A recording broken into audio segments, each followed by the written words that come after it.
welcome to Experience, Hawaii Life Histories, a podcast series in partnership with Hawaii Public Radio and Hawaiʻi Council for the Humanities, featuring excerpts from the archive of over 800 interviews of Hawaii women and men at the University of Hawaii Manoa Center for Oral History in the Department of Ethnic Studies.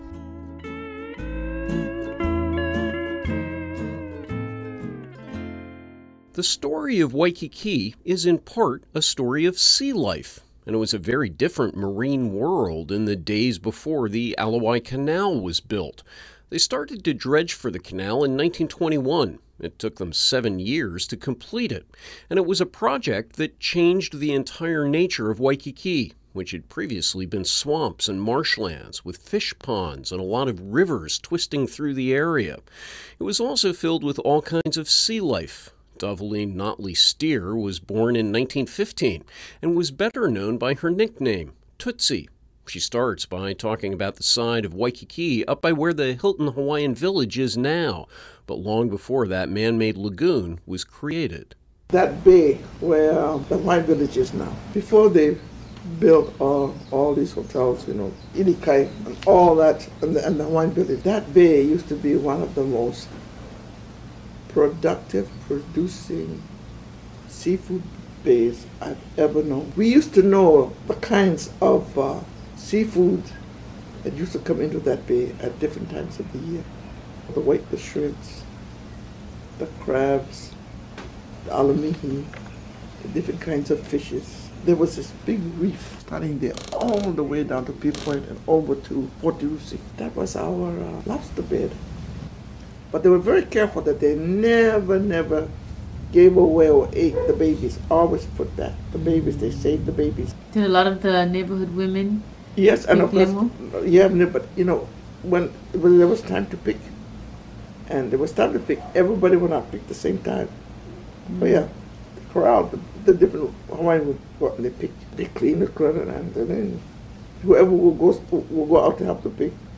They divide the limu. So did they have seasons when you could? Yes, there were seasons for different right in that bay. And seasons for, and I'm telling you, when the crabs, the big white crabs were done, you already said they were just. So what we used to do, when especially was those crab season, when they come in, they come in by the thousands. Mm. So we would line up the beach, and we'd have these long, after they used to take sheets and strip them. We save the strip. And when the wave brings them in, we would take it and we'd scoop the beach and throw the crabs on the dry part of the shore from the beach. With the sheets? With the sheets, yeah. Scoop them like this way. Then the others who were on the outside would gather all the crabs and put them in the bags. Wow, there was a lot of crabs then. Oh, listen, thousands.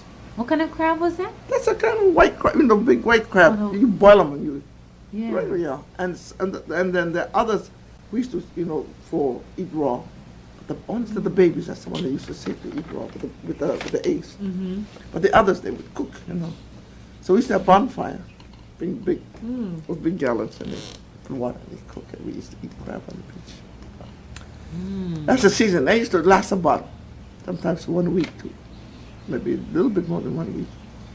Then another season would be when the opais came in. Well, I would come scoop up and throw them in the run up and throw it in the big containers. And then we divide everything, take it home, eat and fix it, because they used to know how to fix those things so that they eat raw. Then another season was when all the alamihis came. And we don't know where the alamihis came from, but they can't be in there. They really hang around the rocks. Mm-hmm. And we'd scoop those up. We used to have about 8 big seasons, or maybe even 10 big seasons a year. Tootsie, by the way, studied hula and became a professional hula dancer on the mainland for a time, and then returned to Hawaii and to Waikīkī and was part of the Kodak Hula Show. Wilbur Craw is someone who spent a lot of time on the other side of Waikīkī, going to the Diamond Head side. He was born in Makiki in 1914, eventually became a regular part of the Beach Boys. He was a powerful swimmer. He trained with future Olympian Buster Crabbe, and a lot of Wilbur's memories focused on a different kind of water, the local streams. The old Outrigger Club was built on the banks of a stream that came out into the water between the Moana Hotel and the Seaside Hotel, which is now the present site of the Royal Hawaiian. That stream went up. The bridge was built across Kalakaua Avenue, low concrete bridge, almost flat with the road. And then the stream went up into the duck pond. And we used to paddle surfboards up there, small kids, and go and look at the duck ponds, the rice paddies, the taro patches. Now and then you'd see duck eggs, you know. You swipe the duck eggs, you know what the hell for. Used to be kind of adventurous, you know, all these waterways going up all around, which is all built up now in high-rises. Then when we would get back down, we would go fishing in the stream, because they had a lot of these little baby fish. I guess you might call them mosquito fish. When the stream would open up and the water would come in, if it was moist season or warmer season, some of these fish would go up in there. And actually, some of the regular fish, like manini and stuff, they became acclimated to the water. At the entrance, it was more brackish. But they made the change over. Oh, in the streams there was mullet. Oh yeah, there's mullet swimming all over the place. Waikīkī was very famous for its limu. They had lipoa, they had manawea, they had hulu vaina. They had some spots there, Waiʻioli. Only thing that you couldn't find too much of, and it wasn't a good place for it, was Lipepe. The whole area has changed. You see, as soon as everybody along the coastline or the hotels and all of that, they put in swimming tanks. Okay, to keep the algae from growing, they put chlorine in it. Then, to save pumping it into the sewer, they drain it into the water. So as a result, the limu beds that used to be plentiful around Diamond Head, they're all wiped out. When you had a lot of limu, you had a lot of fish come in and eat. Because I can recall when the house that we had was right on the water, and you could see all kinds of fish coming in. Or you could see big ulua coming in. Sometimes they come in and the water drains off the reef, and they'd lay on their side and flap, going out on their side. I'm not kidding you, I've seen it. That description of the variety and abundance of sea life is a common thread that goes through so many of these interviews. That's also the case with Fumiko Nunotani. Her parents came from Hiroshima after the turn of the century, and she was born in Waikīkī in 1914. She lived there until December 1941, when she married and moved to Kapahulu. But as a young woman, it was Waikīkī where she spent many days and learned to surf and chased some marine life. You know, when we used to have the stream in the back, we used to catch those crabs, you know, those black crabs. And we used to catch them. You're talking about the alma crab? Yeah, and the black opals, you know. And then, you know, those days we used to get those bulrushes, and we used to go taller, that we used to go running inside here. Yeah. And we used to weave slippers, all of that. Oh yeah? You still know how to do that? I forgot.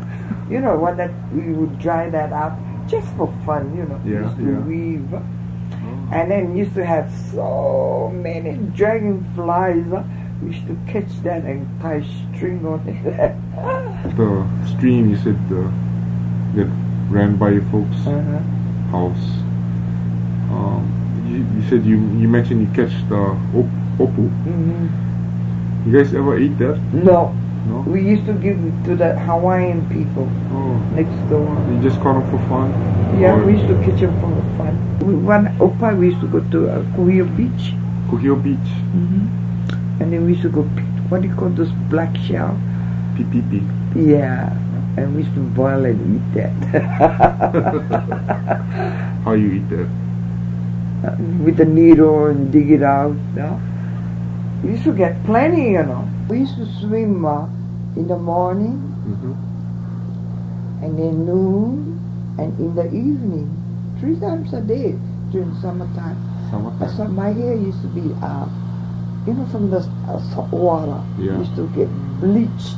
But all the people in Waikīkī, the kids used to get, during the summer, tan, dark, and the hair all, with the salt water bleach, Kuhio Beach. You can walk miles and miles out and only get one shallow wave used to come in. Yeah. Yeah. But now you don't have that. How come? Because they took off the cars. There used to be a lot of crabs? Mm-hmm. Lobsters. Lobsters too? Yeah, my brother folks used to catch a lot of squid, octopus, Waikīkī was kind of an open area. Yeah. Open area, wide open area, What did the place look like? All I can remember is that when they dug the canal, all those places used to be all vacant lot, Yeah. with only those cars and things. Very few families used to live, Yeah. up to Kuhio. All was vacant, and then gradually they start building the houses. Then the houses start coming in. Among the other changes at Waikīkī was the rise of tourism, and as visitors developed into an industry, it led to another new group, the Beach Boys. Joseph Y.K. Akana spent decades as a beach boy, starting in the early 1920s. He was born in 1907 and raised on Ohua Lane in Waikīkī. He described that time early in his life when his attention moved from education to being a beach boy. I went to McKinney and I didn't graduate. I used to play hooky a lot because when a one-year boat came in, the place to be was at the beach. Surfboard instruction, swimming, canoeing, taking people out in the canoe. Would make as much as $5 a day. Whoa, was that big money. So at what age did you start making money on the beach? Oh, about 14, but the big money came in the 30s. In the 30s. Everything, everything we did cost money. Climb a coconut tree cost money. Everything. But they paid, So when you first started making money on the beach, who was running the beach services? Well, in our place, Duty Miller, the Hunella boys. Where was Huinolu located? In the bathhouse at the Moana Hotel. The oldest. Outrigger then started because Outrigger was just a beach club then. But later on, they had some boys that, Hawaiian boys that hung around there. So they start something too. But Hunella controlled most of the business because we're all the experienced ones. And the best years, of course, were in the 30s. Real classic tourists who really spend money. They like the Beach Boys. The dredging of the canal didn't occur till about the early 20s. There was all cars came in from the canal. The dredger had pumps that pumped these drainage, whatever the coal and whatnot that was dug out was. That's the first time in my life I noticed suction, dredging by suction. Before that, they used to have big clamshells that went down and grabbed the coal, lifted up, swung it across, and put them in trucks, and the trucks hauled them away. But it was just what was done with pipes. They sucked. The dredger would grind the coal, and they had big pipes close by that sucked the coal right into a big pipeline, 24 to 30 inches diameter. Strong suction. That's how the Lamona Shopping Center was organized. And where the park is now used to be a dump, the city dump. Alamona Park? Yeah, city dump. A contemporary of Joseph was a man named Fred Paoa. He was born in 1905 and grew up in Waikīkī. He talked a lot about fish, but also about how Waikīkī in the days before the Ala Wai Canal could be transformed by the weather, especially heavy rains. Every time it rained hard, we didn't go to school. We were happy because we know what's going to happen. When it rained, all the ponds flooded. So we'd go down to the mouth of the stream and fish, catfish, mullets, pontoons. Pontoon looks like a pike. Yeah, they're big. Ducks, chickens, pigs, you name it. Everything came down. You see, because everything was brought down. Usually the ducks are in the ponds and all that. And that water came so fast. We'd get, and we used to stand out there, and the fish are caught in the shallow. And they're trying to, you could see the top of it. And everybody's rushing. We're catching all these fish here. With a net? With a net, yeah. Everybody had a net. Oh, I'd say 15, 20 people there. You know, all the neighbors around there. It's a big deal. See? We didn't sell it. We just took it home, what we wanted. The pigs or something else. Now, what did you do with the pigs? Well, we ate it. We don't know who owned it. The Ala Wai Canal, after it was built, what changes did you notice in that area? After they reclaimed all that land, all the ponds were filled with the coral and all that. They were filled in there, including the strip that they had dredged outside the Dirasi and Hilton Hawaiian Village at Ilikai. They used all in to fill the Ala Moana Center now, all that swampland. And the Holborn Estate, which is across from where we lived, all of that was filled in. Even the stream, Pionai River, was filled in. That's filled in, see?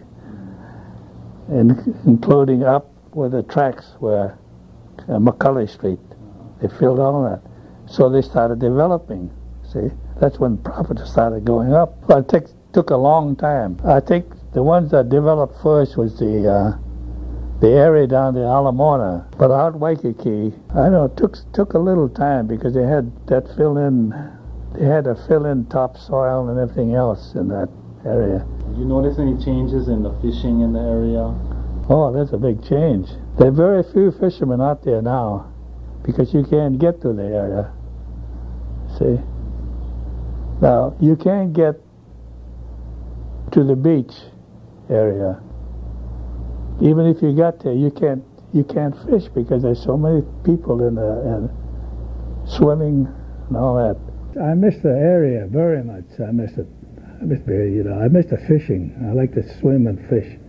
I used to get up at 5:30 in the morning, catch papius, come home, cook it for breakfast, then go to work.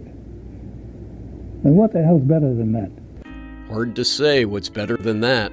After his childhood in Waikīkī, Fred Paoa went on to a career with the Honolulu Police Department. But as with all of these folks, he never lost that love of the water and of a Waikīkī that had already changed immensely from the place they grew up. For the University of Hawaii's Center for Oral History, I'm Bill Dorman with Hawaii Public Radio.